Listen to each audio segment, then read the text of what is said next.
This is the Mountainside, and this is for my community or anyone that has been affected or will be affected with the recovery in the face of tragedy from a school shooting and mass violence. Please listen to this episode in its entirety, whether you've been through one of these events or not. I hope that this helps you. It tremendously helped me.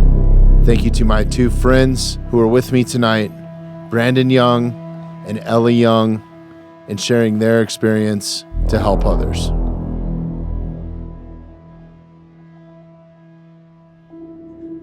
Brandon, Ellie, thank you so much for being here in light of what has happened in my hometown. My home high school is heartbreaking, and this is not your normal Mountainside episode that we normally go down where it's a lot of like banter, joking. Yeah.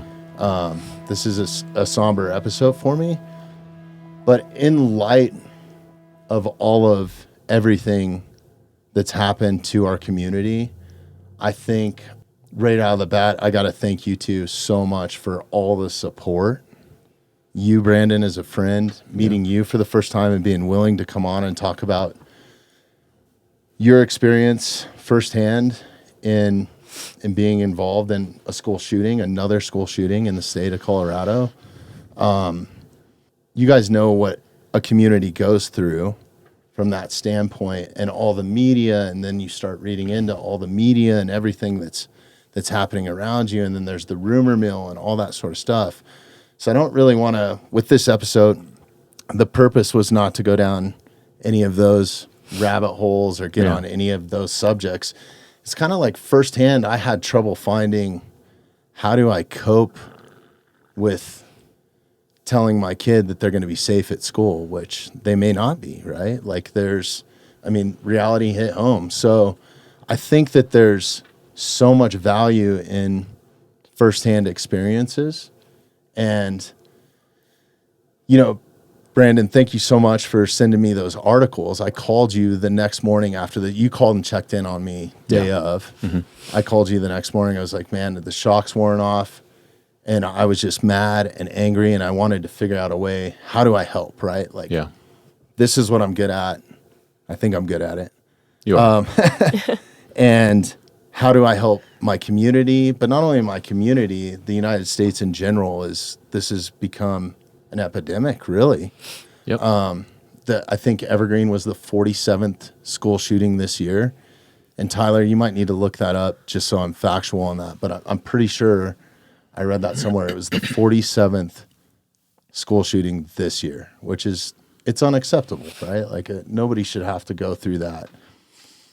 But your articles and hearing your firsthand account and you dealing with it as a parent and you being honest as a child at the time, a young adult, helped me so much. The perspective, it's incredible. So in the show notes right now, if you're listening to this, we're going to put all three of those articles with your blessing. Absolutely. I've shared it with so many people. Yeah. And to have both of you here firsthand to kind of shed a light on how you keep moving forward. And I know all of your accomplishments because I've recorded 3 episodes or 2 episodes with your dad. I talked to him at least, it's been every day pretty much the last couple weeks. Sure. I mean, even right before this happened, we just got done recording an episode with you, and your dad loves you so much that I know where you graduated from and all your accomplishments. So yeah, I guess to start off, let's do a quick introduction because I think a lot of people are listening to the Mountainside for the first time. Sure. And I guess maybe it would be good to touch on what happened to you at STEM. Yeah. Well, my name is Brandon Young, and I am the father of Elliot Young. She goes by Ellie, and Jaden Young. And both Jaden and Elliot were at STEM Highlands Ranch when the shooting occurred on May 7th in 2019. At the time, Ellie was in 8th grade and Jaden was a junior. And so I think predominantly that is why we are here and we are, communicating. I mean, outside of that, I spent over a decade in the military, most of the time as a Ranger, had multiple deployments to Afghanistan. I have a Master's of Divinity with an emphasis in leadership from Denver Seminary, and I own a leadership development company. So that's who I am. I'm Elliot Young. I'm a marketing intern currently and a grad student, an MBA of marketing grad student. I am 20 years old. I just graduated from the University of Colorado Boulder Yes. at the ripe age of 20. And I like to hang out with my friends. I like to paint. My undergrad was in communications with a minor in arts practices. So I do photography and painting. And Brandon, let's just get up and leave. We'll let Ellie talk the rest of it. This is the future, brother. and I really like Right to here. talk. So, I mean, Well, you it's come to the perfect right place for me. right spot. Yeah. And I guess the last thing I'll say before you level, the next kind of question and get into this is that, for us, I think I can speak on our behalf to say that we're here just to, be with you, just to express love, and just to, draw close to those who are hurting because we know what it feels like. We've been in this situation. And even if we didn't, necessarily experience the situation, we care very deeply about you, about this community, and we're just here to offer whatever support we can, and just to love others and offer our perspective in whatever way you feel would be beneficial. I mean, the support, the outpouring, you specifically, there's so much love, and thank you for being supportive. I think we need it now more than ever, and I think, it's one of the things I want to dive into is there's so much of that support and stuff that happens like right out of the gate. Yep. And then the shock kind of sets in, and then you really start to feel it after a few days, right? It's like it starts to feel different. You're like, it's wild, but the support has been absolutely amazing. And I think having these conversations, like a real conversation, like I guess I need to caveat on that a little bit that this is a real conversation. This isn't media. Yeah. Some of the stuff that we say on here might not be 100% factual, right? Like this is a real conversation. This is what podcasting is about. It's about three people sitting down and having a conversation. So there's nothing really set in stone, and it's human experience, I think, is what's set in stone, and three people's perspective, right? Yeah, absolutely. Yeah. I appreciate your guys' support. I guess, I know this is hard to talk about, but can we talk a little bit about what happened at STEM, just so people can understand the magnitude and the perspective? And we can just give kind of like a brief description of where you were at that day and what happened, and maybe where you were at as well, Brandon. Sure. So on May 7th, 2019, I was in my math class, my 8th grade math class, and two students walked into our school with guns in a guitar case, and they injured 8 students and killed 1. I was in the affected rooms, so somebody in my room had been injured. And that's kind of the rundown. That's all we need. Yeah. I think, once again, if you go to the show notes and read the articles, there's a bit more description of what you actually went through. But I think it's great for people to understand where you were at and how closely you were affected. Yeah. And then as a parent, I was at work, and I got a phone call from one of our friends, one of Elliot's friends' mother, who was also a friend of ours, called and said, there's been a shooting at the school. We also happened to have had a bunch of French foreign exchange students there visiting the school at the time. One of them was staying with us. They happened to be away doing like a small field trip, so they were not at the school during the shooting. But so Kelly, my wife, as well, I should mention this. So I got the call and I probably was going 90 miles to 100 miles per hour down 470 because I was working at the north end of Denver at the time at the Tennyson Center for Children. And my wife, Kelly, was working as a nurse in the emergency room of the hospital that is closest to STEM Highlands Ranch. So at the time of the shooting, what was happening is that Kelly was receiving casualties from our children's school, not knowing if our kids were going to come in on the next gurney. And, she grabbed one of the EMS personnel. I mean, they're all in body armor and everything like that. And it's like, where are you coming from? And, they were so focused on that they couldn't like vocalize STEM or anything like that. Unfortunately, Kelly had just great leadership and great staff that just said, sit down, but that's kind of where we were as all of this were unfolding. So then we essentially, bolted over to the school and everything was cordoned off, and we were just trying really hard to get some kind of, confirmation. And your son Braden's at the same school, right? Jaden, I'm sorry. that's okay. Yes, yeah. Jaden's at the Sorry same about that, school. Jaden. It's a mashup. Okay. Brandon and Jaden, Braden. He's my guy, so it's totally cool. Well, they look like each other too. and we look like each other. Yeah. My mom calls them the same name. Yeah, exactly. Like, Jaden, Brandon, I don't know. Exactly. Yeah. Kelly. It's good. Yeah. Kelly, Kelly, Daisy. Ellie. All right. Kelly, Ellie, Jaden, Brandon. Yeah, Jaden, Braden, whatever. Jaden was at the school at the time as well. He was on the other end of the school in an engineering room. And fortunately, he had his phone on him and was able to text us. But Ellie was completely dark. We couldn't get a hold of her because I'm a really good student and I'm not on my phone in class. Sorry.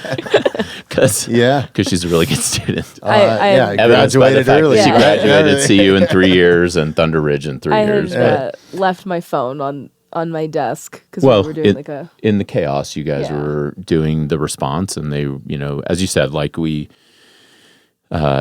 she reflected a little bit, and with her permission, let me capture some of that when I wrote those articles many years ago, and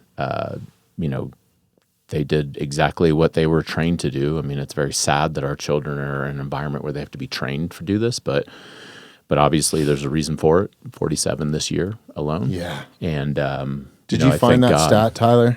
Just to make sure that I'm on point with that.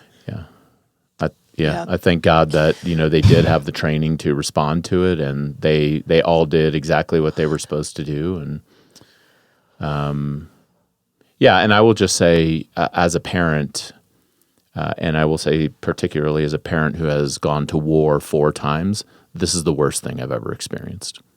This is a little spoiler alert, but I think the one line that hit me the hardest in that article was, I went to war to get PTSD. My daughter went to math class. And that was like, It's not fair. It's not fair. No, not for anybody. It's not fair. And, and I would just say, like, if you're mad, be mad.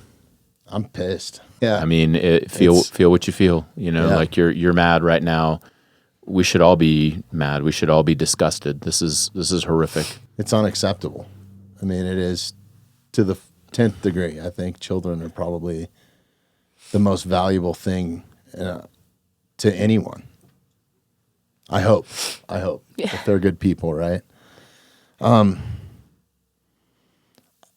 think where I want to go with this, and just to kind of go down this road, because I think that this is what will help people the most, is I've kind of made a punch list of like from the starting, right? So you're in this crazy situation. It's surreal. You don't even know that it's kind of real. You have to check yourself at that point. Like, is this really happening? Am I really hearing this? Like, the shock sets in, right? And then so kind of from that shock moving forward, and if there's anything that I missed along the way or anything that you guys want to add, let's definitely, we can dive off wherever we want. This is natural. So for me, what I experienced a week ago when this airs was on an airplane and then, trying to transfer to another plane and figure out where am I going, what's happening.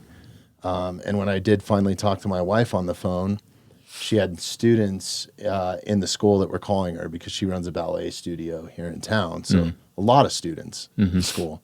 So she's fielding phone calls, and our house is very, very close to the high school too. So they could hear everything that was going on. So it hit very, very close to home. Like we can walk to the high school in less than 10 minutes and be on the football field or inside the school. Right. It's less than a quarter of a mile. So that being that close to our doorstep, and also the kids were on lunch break. It's an open campus, so you have kids running through the neighborhood, some kids coming to our house. Sure. At that point, you're just trying to process she was trying to process a lot of information. Right. And I'm at an airport or, on my way from Nashville to Las Vegas. So I was almost in shock, to where I almost denied it at first. Like, no, really? Like I think that was the initial reaction for me, was to almost deny that it was happening, because I think that's naturally what a human does, right? It's like, I can't believe this. Why? Right. Is it really happening? So to question that, and then it set in and was like, okay, well, it's happening. And luckily I know some first responders in the area and have some really good friends that have some extensive military or SWAT training near me, and they were able to fill me in and calm me down a little bit. Like, it's over by the time we had heard about it. But this is before it hit the media. In your experience, when these phone calls and texts were coming in, did you know before the media kind of caught wind? And what was that situation like, trying to deal with your shock and get to where you needed to get? Well, I heard about it pretty quickly because of the two sources. One of them was from the French foreign exchange students, because we had all been on a group communication, I think on WhatsApp, and a note went out. I think that might have actually been the first notification. Well, because our French professor's classroom was just as close as I was, just on. And she was at the school. At the school. So she sent out a notice that said, "There's a shooting. Everybody stay away." Basically, and that's exactly how we found out. It's got chills just going back into that moment. Yeah, the French kids were coming back. They were on coming a back. bus, Yeah. And they waited at the Target. They waited at the Target for hours. I mean, it was really sad, and they were terrified, And so we first found out from within the school by virtue of that, and then I got notified by a friend who was another mother of another student at STEM Highlands Ranch, and I think for me, what I initially experienced was I just felt helpless, like I couldn't do anything. As a father, I have made basically most of the decisions in my adult life since I was 23 years old and our son was born, in service of protecting our children, caring for our children, providing for our children, and then your children are in the most dangerous circumstance that they could be in, and you can't do anything about it. So I felt very helpless. I wanted to do something.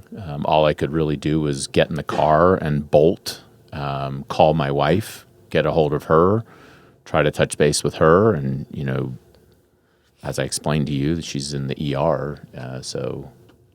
And I think that's all you can do, is in moments of chaos like that is, shrink the world down to what you can control and make one good decision at a time. Mm-hmm. What's the next best decision I can do? I can get my ass in my car and start moving. What's the next thing I could do? I called Kelly, just got comms with her. We had already had a confirmation, I think, from Jaden at the time, and then you just do whatever you can. I think my initial reaction was to start texting people that were closest to me in the community and then working my way out. Yeah. In that bubble while I was on the phone with my wife. Like, so multitasking, you know, like, Yeah. hey, do you know about this? Hey. Yeah, I'm texting, calling, and driving at the same time. Crazy. Don't air that part, maybe. I'm just kidding. You can. And then it's all good. I think everybody's doing whatever they can at that point, right? Like, Yeah, but I think, the feeling of helplessness. Okay. You know, like, I want to protect my kids. I want to protect all the kids. You know, Yeah. and it's and being a person who has spent a lifetime, you know, on the front line, right? You know, this will defend is the motto of the United States Army. I can't defend my kids when I'm 45 minutes away and they're in the midst of this chaos. Yeah. For you, Ellie, the shock, I mean, of, you know, bullets riddling your classroom. What is, as a student in the school, what does that shock feel like, and how do you come out of it to like move forward to get out of there? I'm sure, you know, there's a lot to go through, a lot of procedures. Like, there's so much that's happening with law enforcement. Right. They're trying to assess stuff. But from your perspective, is there anything that like stood out in decisions that were like monumental that you think were really good decisions that you could make in those moments? Well, I think that something that really always stands out to me is how well we were trained for it. We were in lockdown 2 to 5 minutes before the lockdown was even called because we heard the shots, and Wow. I guess something in your brain just, I don't know what, but something in your brain just like, and you know, and you like, and everybody was in lockdown before the lockdown, in our class at least, before the lockdown was even called. So just based on the sound of the gunshots. And so there was like a first round of shots, and we all kind of looked around confused and whatever, and then there was a second, and then everybody's like, oh my God, and it just like snapped, and I don't know, and that always stands out to me because we are trained really well. It is shocking, I think, that we're trained so well. And the other thing that stands out to me is I've always felt a lot for the students who were visiting us from France. I can't. We've seen our exchange student since we visited her in France. She has not come to America since, which Right.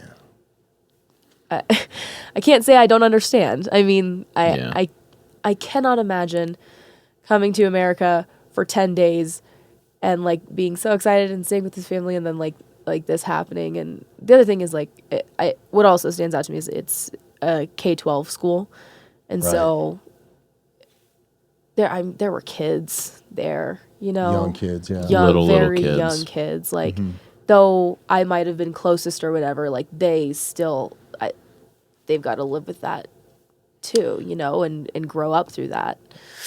Absolutely. I mean, it's even affected our household because I have one in high school, one in middle school, and one in elementary school. That's right. So they're feeling the effects of all their sisters, and especially when you get into like a suburban community. Yep. Right. You have so many friends and family. You're going to barbecues and birthday parties, and you know this family and that. And it's like, I think whether you were at the school or not, like you're still feeling the effects of it. And I think the biggest effect is not feeling safe in your own community, That's in right. your own safety zones, where you're supposed to be the safest is at school and at home.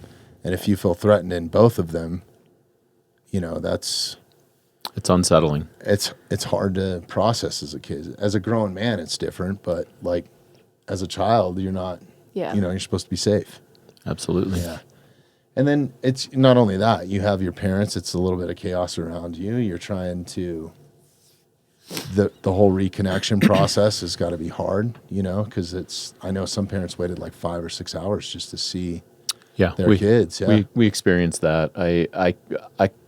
I cannot remember exactly how many hours it took, So long. but it was so long because everything was locked down, and then God bless our law enforcement officers and responders.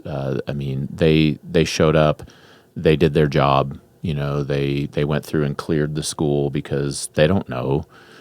They don't know if there's more threat. They don't know if there's a secondary attack. They don't know any of that stuff. Mm-hmm. And so they're doing the best that they can. And I'm thankful for that. And, there's a you have the feeling inside of you where you know that they're doing the right thing and you know that they're trying to get through and clear everything, but you're just like, give me my kid. Is my kid okay? Is my kid okay? And Ellie's never got back to her phone. Like it was, I don't even know whatever happened to that phone, but it doesn't matter. The phone doesn't matter. What matters is that that friend of ours, she called and said, like, I see her. I see Elliot. I see her. And like, right. Just like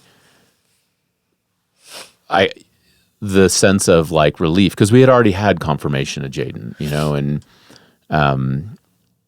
it was horrible. It's just horrible. And then you have all the parents, we're all milling around there at the Highlands Ranch Community Center is where they had like the reunion area and everything like that. And you're just doing the best you can to make sense of it, and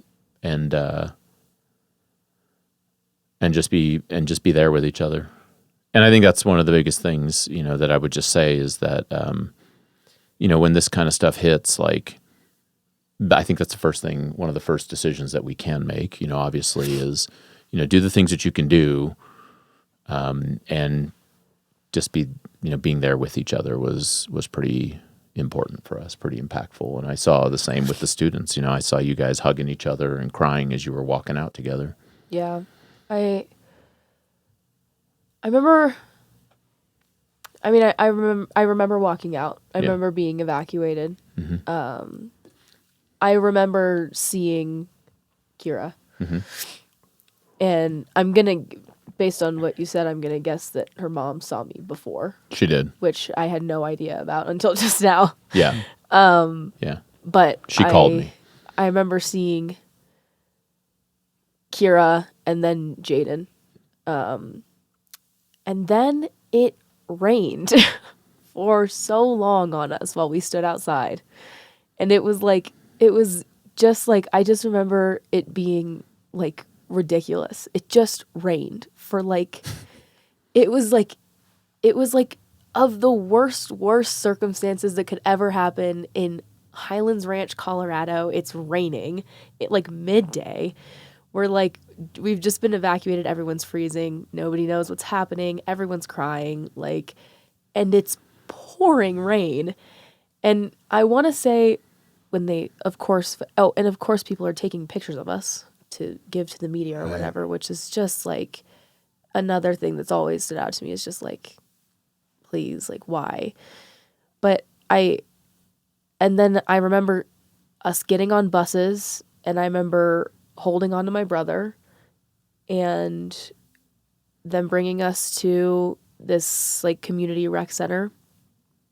And I remember them asking if any of us had seen anything that we needed to tell cops. And then we just waited for like hours for our parents. I want to say it was 6:30 when our parents finally got us, and it had happened around 2. That's probably about right. It started around 2. That's probably about right. That's so long. And we are all the parents are just clustered outside of the, yeah. So again, there's the tension of like, give me my baby, give me my kid. And like, I know you guys are doing what you need to do. I trust you. I know that you care just as much as we care. And I knew that, like, we all knew that. There were first responders there that were parents of kids who were in the school. That's how it was in this community. It's like, it's crazy. Like, we drop our kids off together. It's like, oh, hey, Bob, hey, whatever. Exactly. And yeah. It's wild to respond to that. And then having Kelly in the hospital, where they're, where students are being, transported to. That's when it hits close to home, it is your home. And those people work in law enforcement. They work in as first responders or nurses or doctors or whatever it is. So I think that's one thing to put into perspective is it's not just the students that are affected. It's everything. It's everybody. It's everybody. Everybody. Yeah. I just drove in here to Evergreen, and it was like a punch in the gut seeing we are Evergreen, we are strong, and seeing Evergreen strong, and seeing another community that has to be strong together now in the wake of this horror. It just takes me back to STEM Strong, because it wasn't just the kids, it wasn't just the parents, it wasn't just the responders. This whole community has been assaulted. This whole community has been is now experiencing this together. And so again, if you feel angry, if you feel, scared, if you feel sad, if you feel all the things that you feel, and you weren't right in the room, or you weren't right on the block at the same time, or you happened to go get a coffee from Muddy Buck when this happened, whatever, you're all part of the same story. You're all part of the same community. It hits close to home because this is your home. And, it's okay to not be okay, regardless of where you were in proximity, to the event. I mean, for God's sakes, that's why I called you, I'm 45 minutes away in Roxborough, and, it affected me too. It affected Ellie. I called her, and, she had a tough time sleeping that night, and it's real. It's real. That meant so much to me. I mean, just the outpouring of people and having you guys sit here today. It's like going into a fight and having two amazing coaches in your corner. I think community is real, and I think some people were scared to reach out to me. Yeah. But a lot of the guys that I got phone calls from were all operators, right away, no question, just, hey, we know you're in is your family okay? All right, let us know what we can do. Yeah. And you're sitting here today, it's so I think that goes a long ways, is supporting your community and not being afraid to reach out to friends, even if you think that they're going through it or it's too much, just do it. I mean, I fielded probably 300 phone calls. Yeah. In a matter of 24 hours. And the amount of love that I felt from that, and some of it's people that I haven't talked to in 10 years, or people that I think are too busy that I don't call them or whatever. Yeah. I took time out of their day because, as it hits the news and all these media outlets and stuff. Yeah. And I think I'll just speak a little bit to this, and definitely welcome, Elle, anything that, you would contribute to it. But I think one of the things that keeps us from reaching out, whether if we're one of the parents of one of the kids, or we're 1 degree of separation from that, maybe we're a friend in the local community or anything like that, is that I think we feel like we have to say something to solve the problem. Right. And you cannot solve this problem with, you're not expected to reach out and solve the problem. And I think that that's really important. And I think what ends up happening is that sometimes people say things, and I know that they mean well, but it's not super helpful, right? Because it patronizes, or it in some way glosses over the reality of the pain that you're feeling. Yeah. For example, people say things like, well, I mean, gosh, this is tough, and it's in God's plan. And you're like, the hell is that supposed to mean? It's not. No, God's plan is not God didn't want this to happen. This is evil. Full stop. 1,000%. So the worst kind of evil. The worst kind of evil. So I would just encourage, and again, I'm just offering a perspective on this, but I would just encourage, all we are asked to do, or it's not even asked, but what we can do is be with those who are hurting. I'm a follower of Jesus, and one of the episodes in the Gospel that really hits home for me as it relates to this, because as a guy who I served in veteran serving nonprofits, I served in children who've been abused and neglected. For the last 20 years, in some manner or fashion, our family has walked with people who are suffering and trying to walk their way back home after experiencing extreme trauma, whether it be in childhood, whether it be in combat. And one of the things that a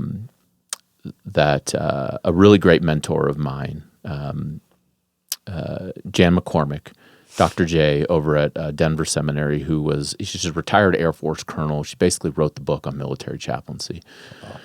One of the things that she taught me, and that Chaplain Eva over at Denver Seminary also taught me, was to look at the example in when Jesus is in the Garden of Gethsemane. He's about to go, receive the cross. He knows he's going to be murdered, in the most brutal fashion that you can be.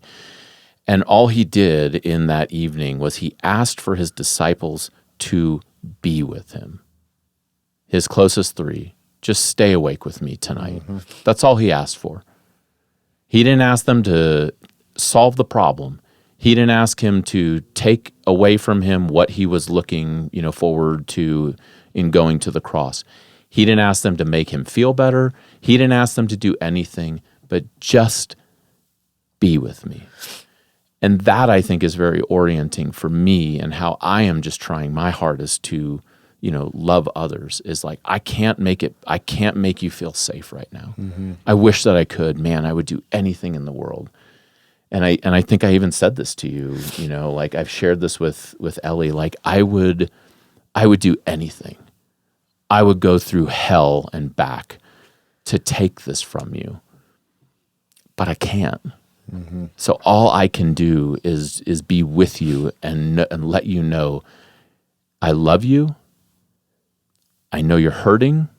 I'm hurting with you, and you're not alone. Yeah. I mean, I agree. After the shooting, they had, everybody wants to tell you, like, you have, it's hard because everybody has their own, they want to solve the problem. They want to take the pain off your shoulders, and they can't.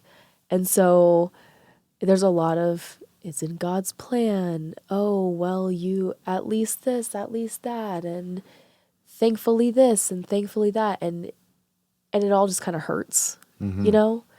And I think that what has always stuck with me is my dad telling me that everyone is here with you, not for you, because mm-hmm. everybody else has stuff going on too, everybody else is struggling with this too.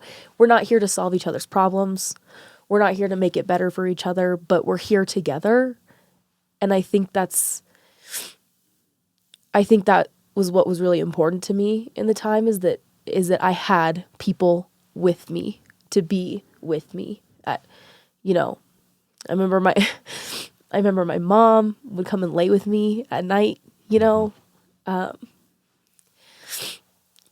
remember our church had a meeting for all of us, and they gave us all pizza, and it was like the day after. And I think it's so important. Kleenex. Sorry. No, you're good. You're good. I think it's so important to remember. Yeah, it's awesome. Yeah. I think it is so important to remember that, yes,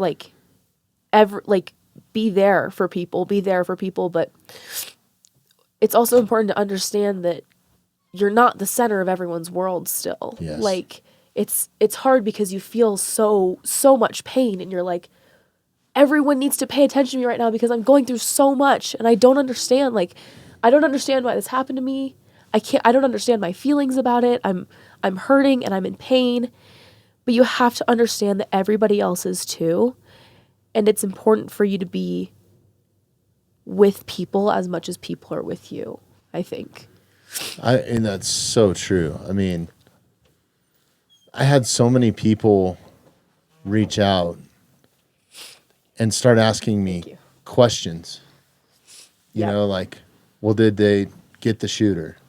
I'm like, I don't know. Yeah. You know, Yeah, like I don't know, nobody man. knows. Like, I don't know any more than you do in the media. Like, I think that was stuff that, and this is no knocking anybody. I appreciate No, anybody it's that reached not. out, but there's some etiquette, Yeah. I think, to it, and I think you guys put it beautifully. And it maybe I reached out even the wrong way. Nobody's expected to be perfect or do everything Yeah. the right way, right? But No. hearing that from your perspective, I will, from here on forward, I think that's huge. Whether you're battling cancer or going through a tragic loss from a car accident or whatever it is, like fill in the blank, right? Like people Yeah. Some kind of experience hardship. some sort of Some kind of hardship in their crisis. lifetime. And if they don't, it's a absolute blessing, Yeah. but I think that there's just so much out there that people will have to go through. And I think just knowing that you have support and, having those, 300 plus phone calls and voicemails and Yeah. And my inbox is full and I've tried to I got to figure out a way to save these because it was so, I wanted to show my family, this is how much support that I have, but it's not just me. Right. It's all these people that are with us, yeah. And I think, and thank you. Thank you everybody who has reached out. Yes, 1,000%. Full stop. Look, we say this a lot. Real is better than perfect, right? We're just sharing a perspective on this, and I had totally forgotten about that I said that to you. People are here with you, but they're not here for you, and the context by which I said that to Ellie is that having worked with a lot of veterans who are, in their post. The reason I said that people are here with you, not for you, is because I've literally worked with, over 100,000 veterans. Like at Team Red, White, and Blue, we helped 150,000 veterans reconnect to over 200 communities across the United States. And one of the things that you see, and one of the things that I told Elliot is, and Jaden, is the people who grow through this are the ones that remember that others are here with you. And the people who stay stuck in their trauma are the ones that believe that everyone is here for them. Right. Like everyone else should bear or atone for the trauma that they have experienced. And I'm not saying that what happened to you is tragic. It's horrible. It's evil. And people are trying their best to be with you and to help you and to offer whatever support they can. But if you lose sight of the fact and you believe that everyone there owes you something or the world owes you something, and you put yourself at the center of that story, you're going to have a really hard time moving through that trauma. And in no way when I say that am I devaluing anybody's, trauma. It's horrific. And do your best to remember that everyone is here with you. They're not here for you, because you will get stuck in that hole. You will get stuck in that trauma. And I think that unfortunately what can happen is that trauma can become your identity. Right. It becomes who you are, but it's not. It happened to you. And one thing that, having gone through my own traumatic experiences as a child and also in combat, something that I think I also shared with you and I've shared with many people, which was shared with me when I went through my treatment programs, is remembering, especially when your nervous system gets activated, it happened, it's over, I'm safe. Right. It happened, it's over, I'm safe. Reminding ourselves of that and And I also just want to be really careful with my words here because I don't want it to come across that I'm, like lecturing or anything like that. But remembering that and then reaching out to others is just so critical because nothing good is born of isolation. Nothing. Absolutely. That's honestly in the last few days, that's when I felt the worst is when I'm isolated, like by myself in a hotel room, which was very minimal. I mean, but that was probably the hardest, I think, is that isolation. Yeah. And you don't have to do it alone. Right. Like that's the thing. And that's why Ellie mentioned our church the very next day, Mission Hills, which is, I mean, I don't know, as the crow flies, maybe half a mile away from STEM Highlands Ranch. I mean, they just said, we're opening up the entire church. Come, just be together. Yeah. There's no agenda. There is no pressure. There's nothing other than this is a safe place for you. And had like a lot of security and responders. And there was a lot of stuff going on in terms, I mean, the kids literally played games for what? Like hours. I mean, the other thing is it was right before our youth group, which me and my friend who we were talking about earlier, we used to go to. Yeah. And so like it was the day of our youth group, so it must have been a Wednesday. And they basically said like, come in, come play games, come eat food. They probably bought 1,000 pizzas. It was like it was crazy. Yeah. It was like and it was good though because everyone just sat together. We were there all day long. I mean, it was because we were just there together. I mean, and people that I didn't even talk to anymore, like girls that I had stopped being friends with in elementary school and whatever, like who had transferred schools to STEM with me, whatever, like they were there. And it's almost like it brings you together, obviously. Yeah, you shared a tragedy together. Yeah. You shared adversity together, right? Yeah. Like I think that's huge. I think that builds so many bonds. Like I've talked about it ad nauseum on the mountainside. Like Yeah. facing adversity with somebody is the best way to get to know them and Absolutely. how strong they are and what they're capable of. I mean, it brings out so much. But not only that, the bond, like only you and your classmates that are in that classroom that were huddled together can understand what that feels like. Nobody else can understand that. Right. Yeah, and this is another thing that, I think to the extent that we can, like, let's resist the urge to pathologize this right now and talk about it like, oh, well, you guys are here because of your trauma bond. It's like, dude, that's just slow your roll. Yeah. There will be time for all of that later. Yeah. And, there will be time for, I mean, people take these opportunities and they use it as like a flashpoint for, some perspective that they hold dearly to, right? Yeah. Because of their worldview. A friend of mine, Marty, posted something online that I really appreciated, just saying like, look, you're people who are making statements like this is a gotcha moment. This isn't the gotcha moment that you think it is. Right. Yeah. Like you're missing the plot. Yep. As the kids say. Yep. Right. You're missing the point. Like this is not the time to pathologize things. It's not the time to make a statement. It's not the time to get on a podium. It's the time to come off of your damn podium and go to those who are hurting and just be with them. Put your arms around your brothers and sisters in your community because guess what? We are all brothers and sisters. Yeah. And just say, I am with you. Yeah. That's all you need to do right now. There's time for that later on down the road, and that's honestly why when I reached out to you, this is the episode that I wanted to do, is for that very reason. It's like there's no agenda, there's no advertisements, this is monetary free, this is just free to anybody and everybody. There's no political agenda, there's no ideologies, there's none of that, right? Like this is about people moving forward after in the face of tragedy. Yeah.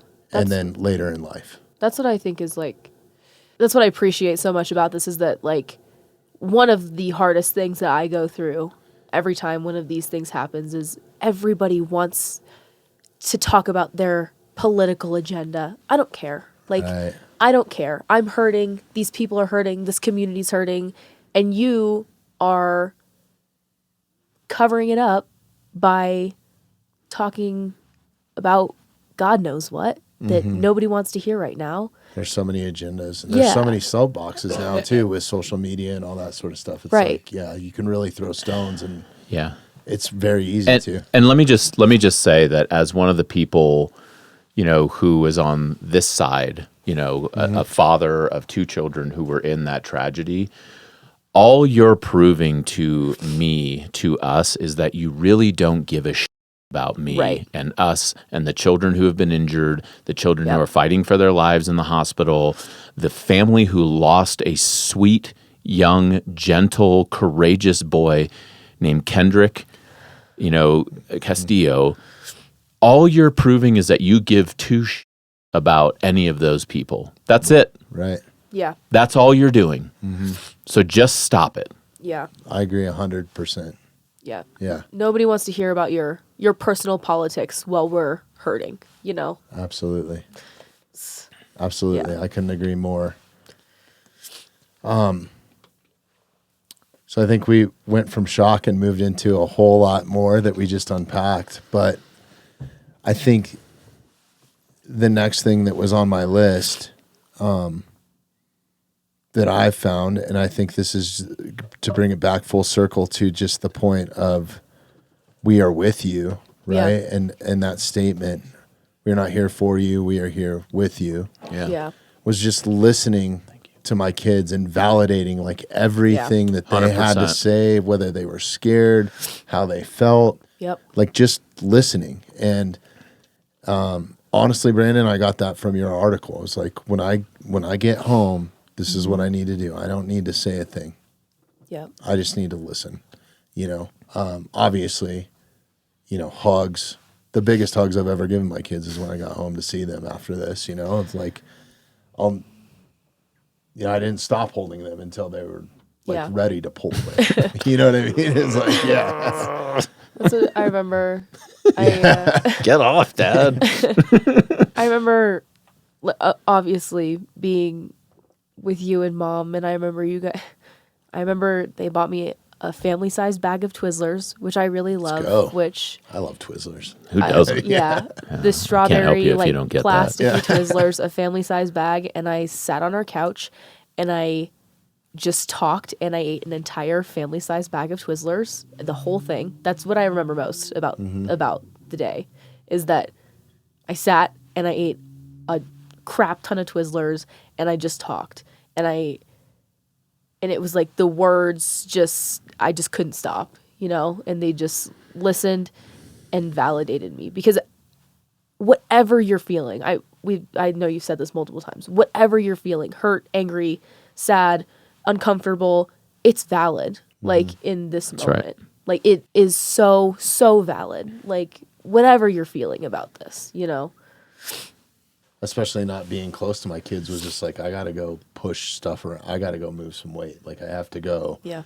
Like I was mad, like just completely angry. It was like, it's a good thing I didn't have a Muay Thai class or something, because I would have been so vulnerable and probably got knocked out so hard. Or the contrary. But as a parent, who do you have to listen to that validates you and listens to you, at that point? Because especially in this kind of taboo culture that we live in now, where men aren't supposed to like kind of share their feelings and be real, and that can get shut down. And now we're kind of going down that political road, so I want to be real careful here. Sure. But like as a man, and you're supposed to be the anchor point of your household, and mothers too, right? Like I think you got to be there for your kids. How were you able to deal with that? Or where did you get that from, I guess? Well, I mean, for me, I draw heavily upon my faith, and my wife. She is the one person that God gave me to go through life with, and friends, and my kids. Honestly, like I think that I think whether you're a man or a woman, a father, a mother, you're the leader of that house, and I think that it's that leadership mantle that you have where you want to have all the answers. You think that you should have all the answers. And in reality, like you don't have all the answers, and I can only assume, and Ellie can fill in, the blanks, and if Jaden were here, he could fill in the blanks as well. But I think we were pretty open with each other about how we felt. I mean, I think I told you, like, I wish I could take this from you. Like, I wish so badly that I could take this from you. I wish I could have protected you from this. I can't. I wish I could tell you that, you will never be unsafe again. I can't. We live in a really messed up world. Yeah. And so I think that I think faith is a huge one that I missed, Yeah. I'll tell you what, my faith is stronger sitting here 7 days after this happened, like 10 times stronger. Yeah.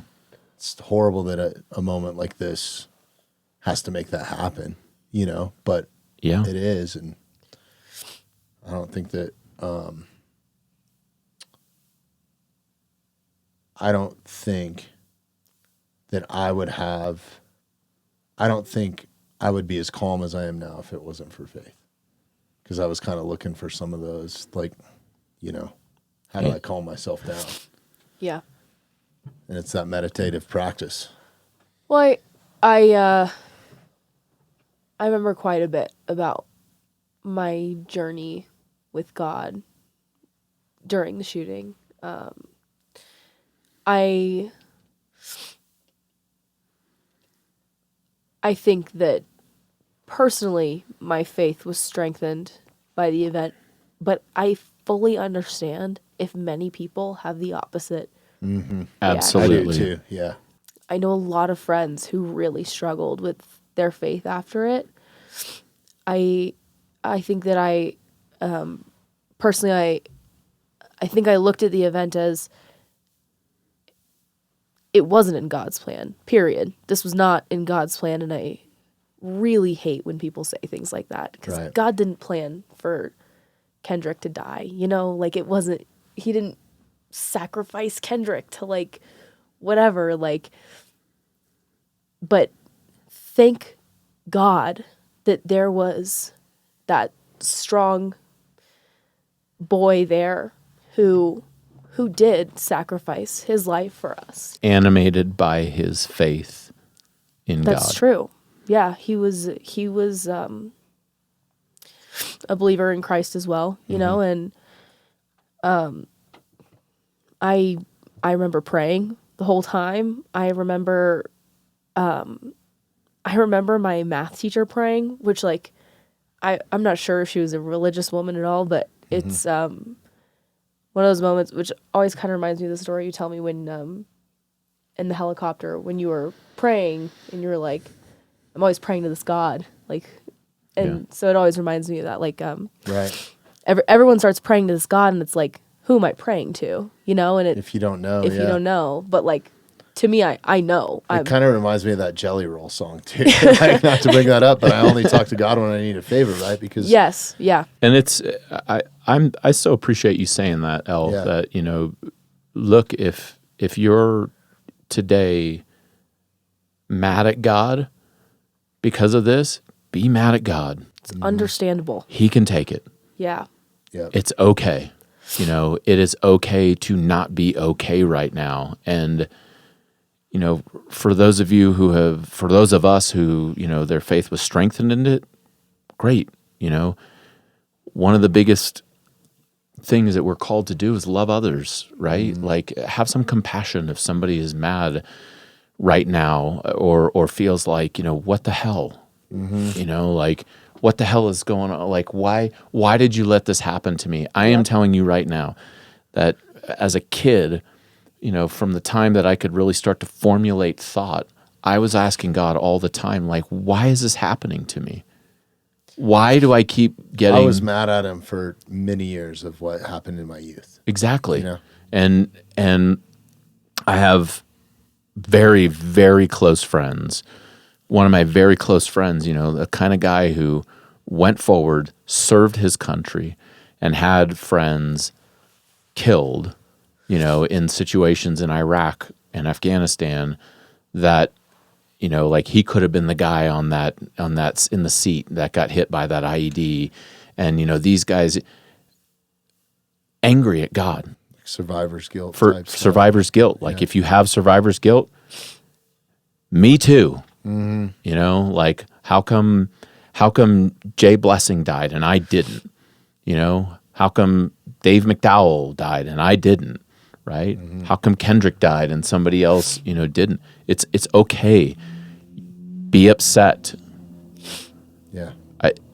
I think I just want to say that. Like I would encourage, when the time is right, process through it. My friend that I'm just talking about right now, we're 17 years later after the fact, and he just now, in this last 2 years, has come to a place where he, is laying down his anger with God. I came to that same place myself, when I was 33 years old. It took me a long time. Mm-hmm. I so appreciate you saying that, El. I do too. If you feel angry, be mad. Angry. Be mad, yeah.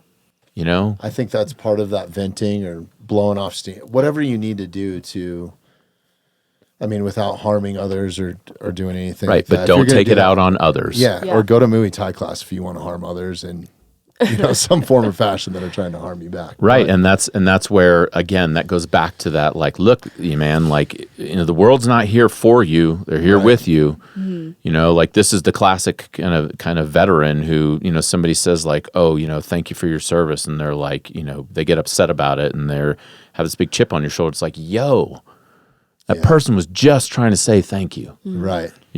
Or even the people who are like, well, this is. Another, God works all things together for good, which, by the way, that is not what the verse says.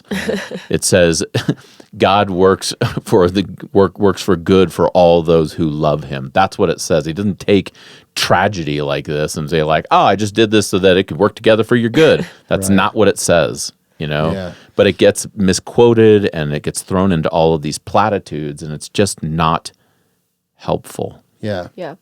Some of the scriptures that you put or verses that you put in your articles fit so well. Like,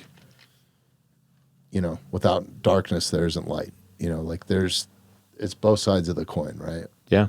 There's no good without evil. Like it's, unfortunately, that's where we're at, I believe that to be true. Yeah, I believe I that situations like this kind of, rip the veneer off of what we think life is, and you see some of the big T truths of life. Absolutely. Which is that there is evil out there. There are people out there who are not well.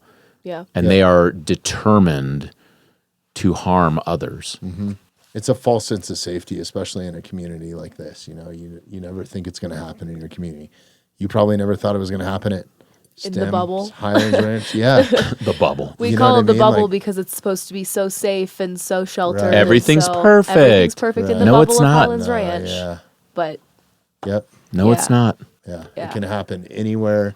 It can happen anywhere. That was proven last week. It happened right here in the home of the podcast, my high school, my family's town, all of that, right? So, man, I guess moving beyond the listening and validation, because I think that that's probably the biggest thing that I found as a parent when I was like, how am I going to deal with this, and trying to look for some of this information. Like your article hit home was when your dad was consoling you on the couch while you were eating a bag of family-sized Twizzlers. He left that out of the article.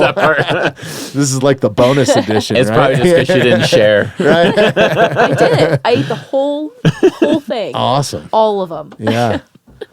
But I think that was Huge point. And then also relating, like, hey, I'm telling your kids, like, hey, I'm angry. I'm mad. I don't know how to process this. Like, I'm still trying to figure it out, right? So they know that you're there with them, right? I think that's huge.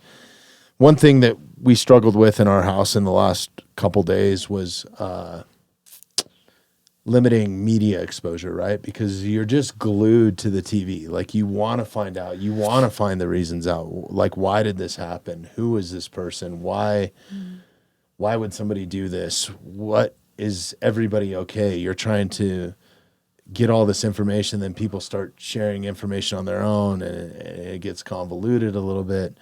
And at one point in my household, I just had to be like, guys, we got to stop. We got to start looking at like how to move forward and how to come out of this, and read this article from Brandon, or let's listen to what these people experience. And that's the whole purpose of this podcast.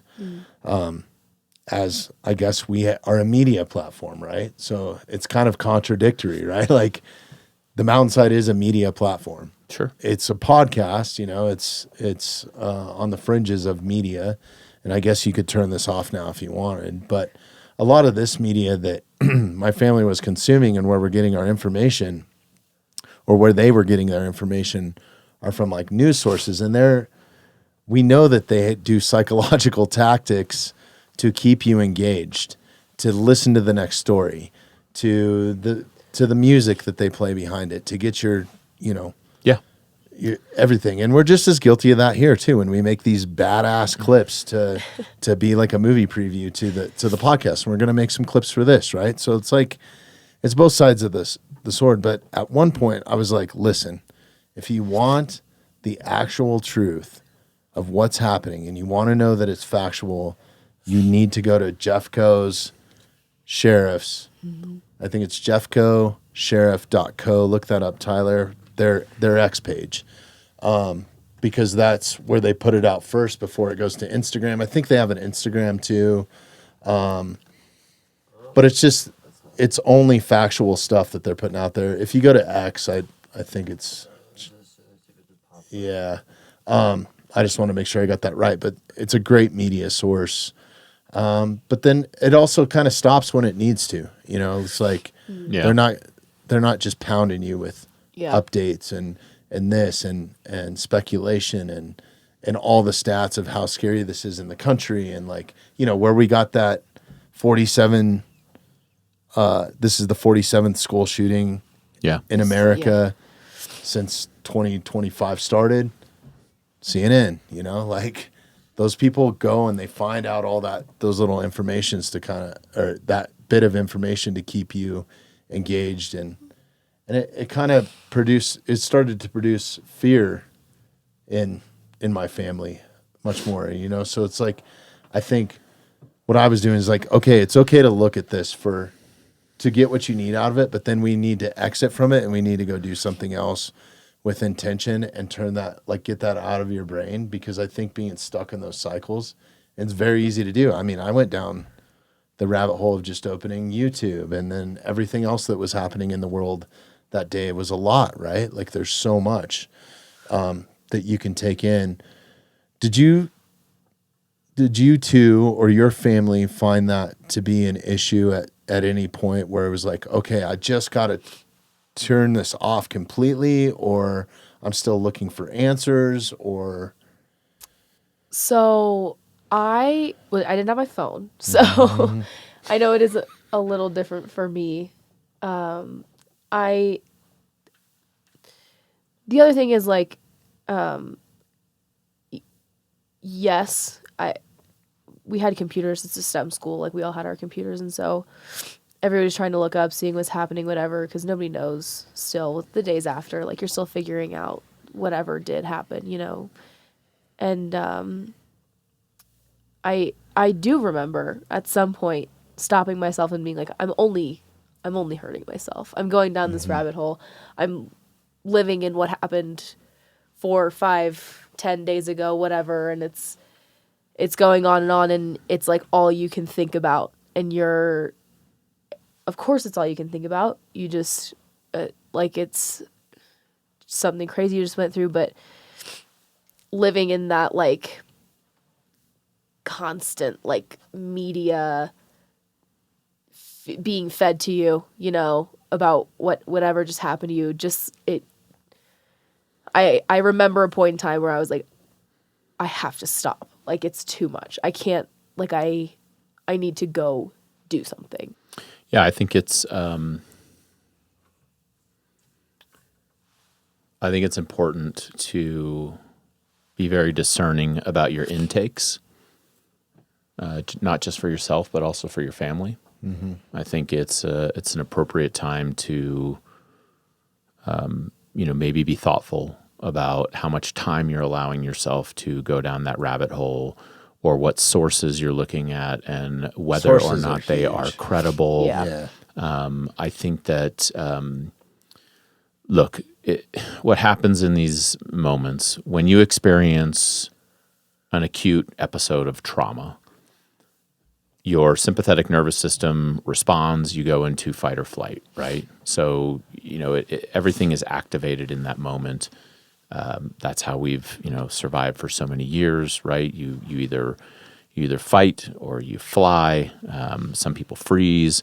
All of that stuff is normal. And then when you exit a scenario of acute trauma, it's not uncommon that your nervous system is still hijacked. I mean, this is basically the basis of post-traumatic stress disorder, is your nervous system has become hijacked because you cannot discern what is safe or unsafe in your environment because your sympathetic nervous system is activated. And when that happens, you're out of your prefrontal cortex. You're not able to process as we were designed to process, because the body is designed for you to go like, I got to bolt, or I got to fight, or I got to something. And the thing about it is that if in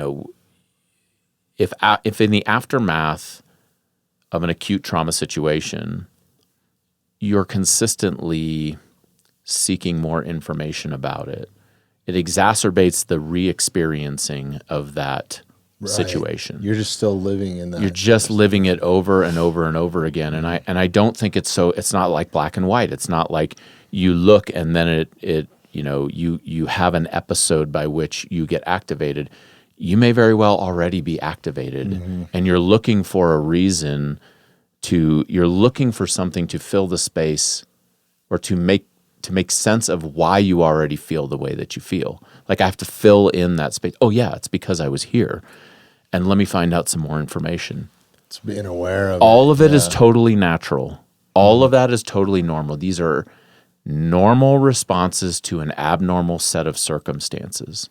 And that brings up a point to go back to like validation and listening too, because I found in our family, we'll get out of it and we're doing something really fun, but then the subject will come up again maybe.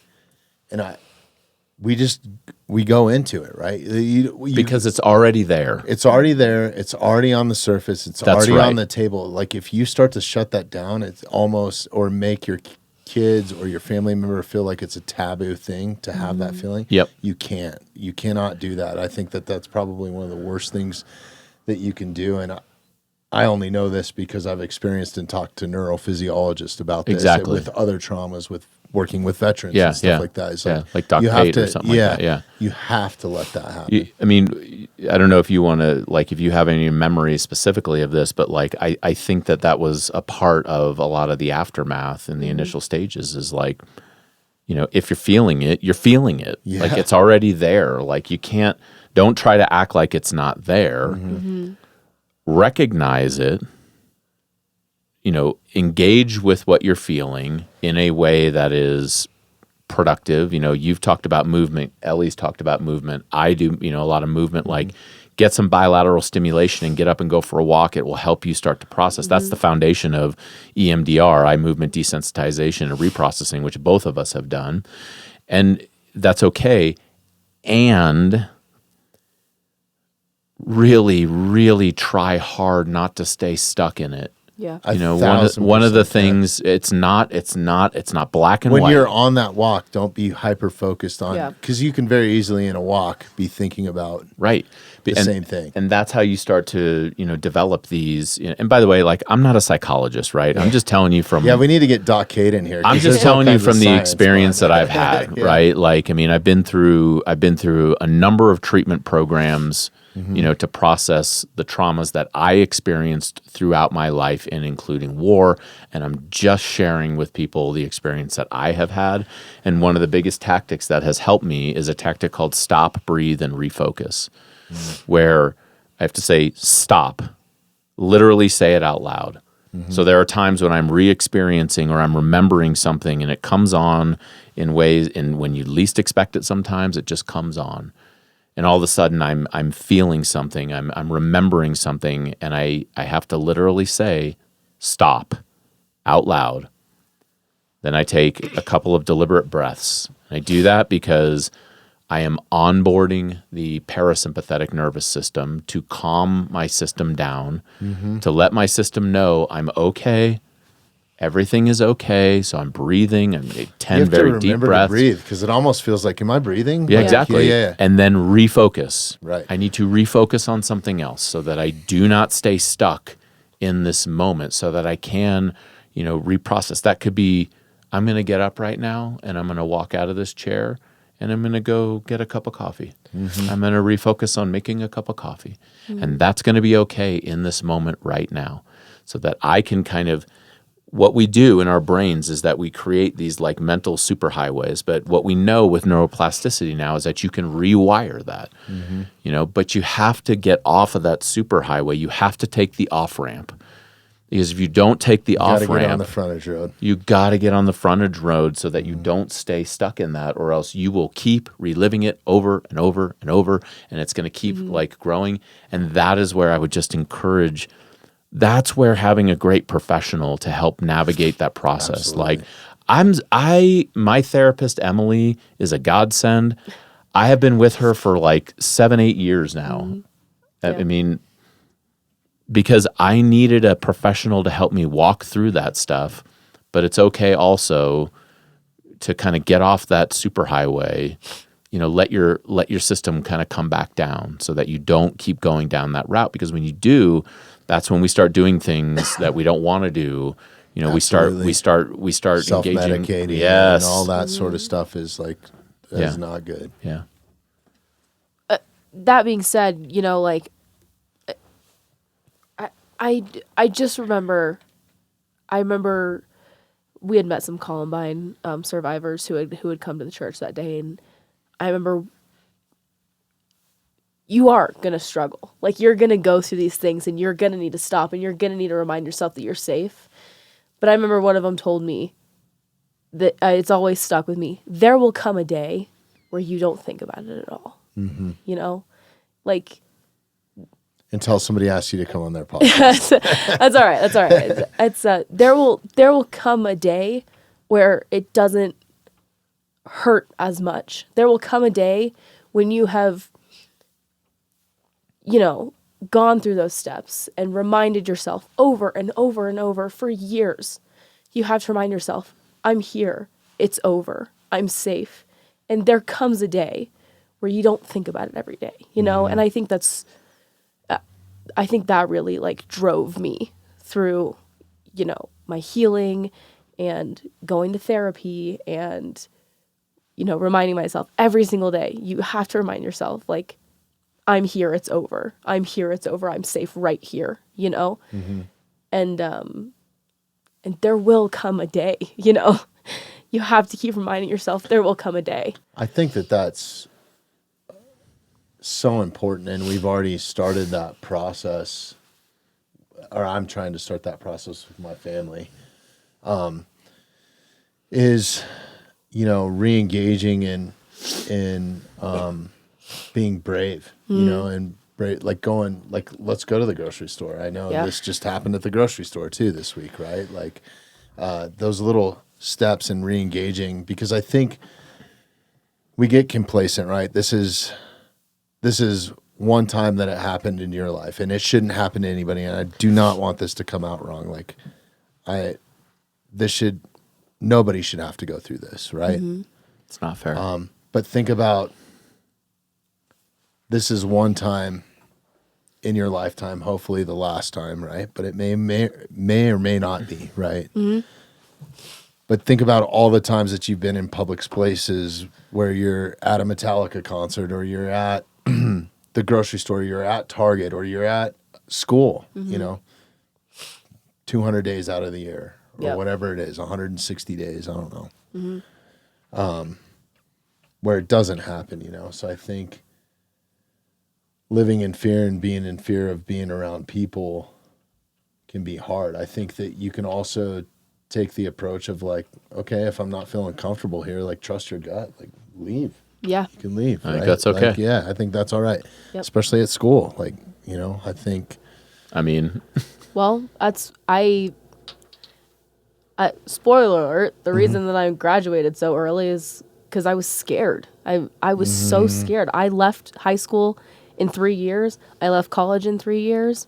But also, like, nobody's fearless, You will always carry some degree of fear with you all the time. And it took me a long time to, like, understand that I was, yes, trust your gut, 100%, always trust your gut. I'm a big, like, true crime podcast fan listener.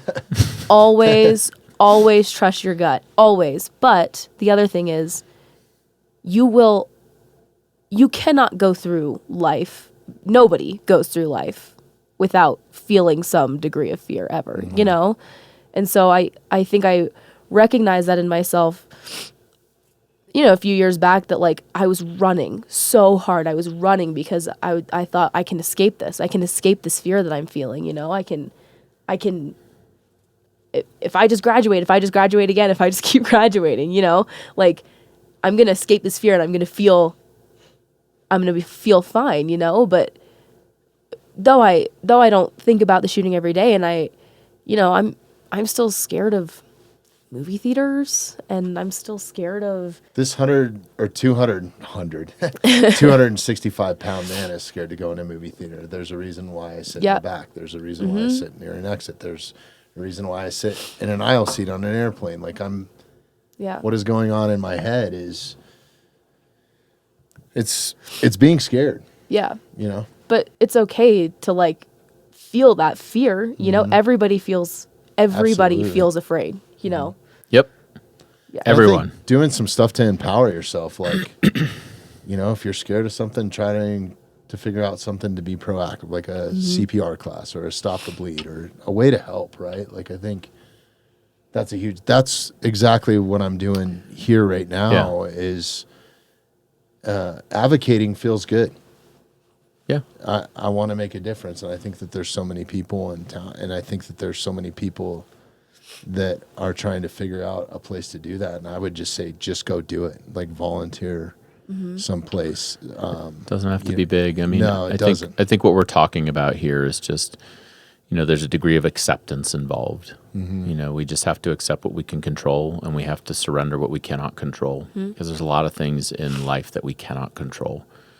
And we can't control what other people choose to do. And we also, I would suggest, accepting that as the reality by which we live in and making choices that are in keeping with your values is probably the best thing that we can do. So for, like you said, like if accepting that I can't control whether or not this is going to happen again. I wish I could, but I can't. I can start making choices like, well, maybe I can be as fit as possible right now so that if I need to run, I can run fast and I can run long. Or maybe I need to, take a volunteer. Maybe I need to, this is in some way what we can do right now is just come up. Maybe I just need to make a phone call. Maybe I can pray.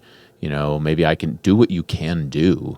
Absolutely. Because I think doing what you can do, especially in a situation like this, helps you take agency back from a scenario by which you feel like all of your power has been taken from you. It can be something as simple as making like these Make a signs. sign. Somebody Yep. put these up in town. Yeah, thank Shout you out for to doing it. Sweetwater. Shout out to Eric Gill. Shout out to Zuni Signs. Like they just showed up. Like We had next the same day, right? thing. We had the Just showed same up, thing. and they're now putting together a website. There'll be a link and all the proceeds. If you want to buy, I don't know exactly what they're going to do. I think they're going to.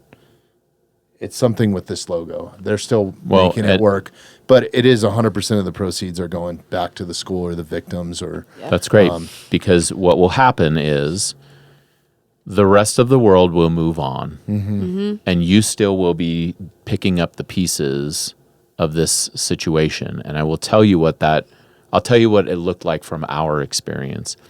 We're very pro mental health in our family. Like I said, I've done all the programs, right? And you will get some assistance from the, what was it called? Victims Assistance Fund? Victims compensation. Victims compensation. It's a state-run. They send you a check or something? No, or? they'll help pay for your therapy. Oh, therapy. gotcha. Okay, Yeah. so for seeking like Like if you need mental health Yeah. treatment or something, they'll like say, "Hey, we can. You were in this shooting. This is what happened with us. I don't know what all the like structural policy components are. I'm just sharing what happened to us. Our kids had access to mental health care that was funded by a state program, victims assistance and compensation in some form of a fashion. I don't know. And they said, hey, you've got 20, here's 20, we'll pay for 20 sessions.